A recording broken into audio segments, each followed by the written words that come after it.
Welcome, class of HC. Like this video on your way in and comment present in the comment section below if you're here to become the best version of you. Here are the 4 steps on how to forgive yourself. Step 1. Let go. In this context, to let go is to allow yourself to move on from what was, so that you can create with what is. Always remember, problems and inconveniences will occur. However, it's the choices that you make in reaction to your problems that will define your growth. Choosing to let go of a situation means to appreciate the situation for what it was, but at the same time to refuse to allow it to have power over your thoughts, emotions, and actions.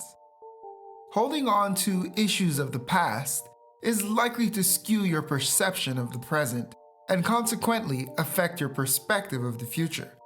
For example, let's say a man with a mustache made a promise to you that he never kept, and that really disappointed you. Although your feelings may be valid, holding on to that disappointment can negatively affect how you perceive similar situations involving men with mustaches, despite those people in future situations not having anything to do with the disappointment of the past.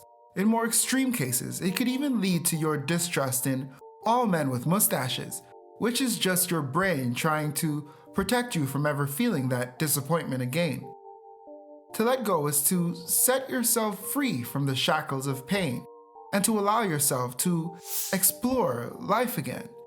It is to accept that what has happened already has, and to accept that if it's out of your hands, it deserves freedom from your mind too. What are you holding on to and why? Consider holding on to your past like holding on to a parasite that is taking life force away from you. Become conscious of this parasite and recognize it as just that. It only has as much power over you as you allow it to. Step 2. Environment. Create space. Environment is an important element to self-forgiveness because where you are and who you are with has a heavy impact on how you think of yourself. It's much more difficult to believe that you deserve more if you continuously present yourself in environments that are not conducive to that prosperity. For example, let's say you are trying to move on from a relationship with a person that was toxic, disrespectful, and always degrading.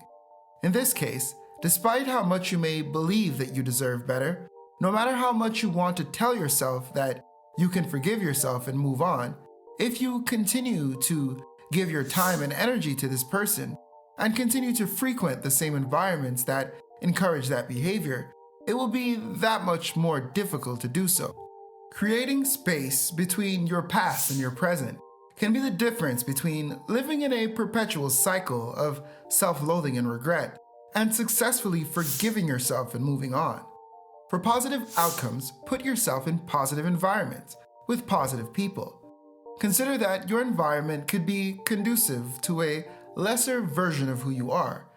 The people that you are around and the places that you frequent could have an influence to why you believe that you should not forgive yourself, or why you believe that you are not even worthy of forgiveness. Don't let your empathy for others impede on your self-respect. Always remember, your thoughts create your actions, and your actions shape your reality. Change the way you think of your environment, and you will change how you live. Because when a version of you ends, so will the connections attached to it. Give yourself a moment to process the first 2 steps.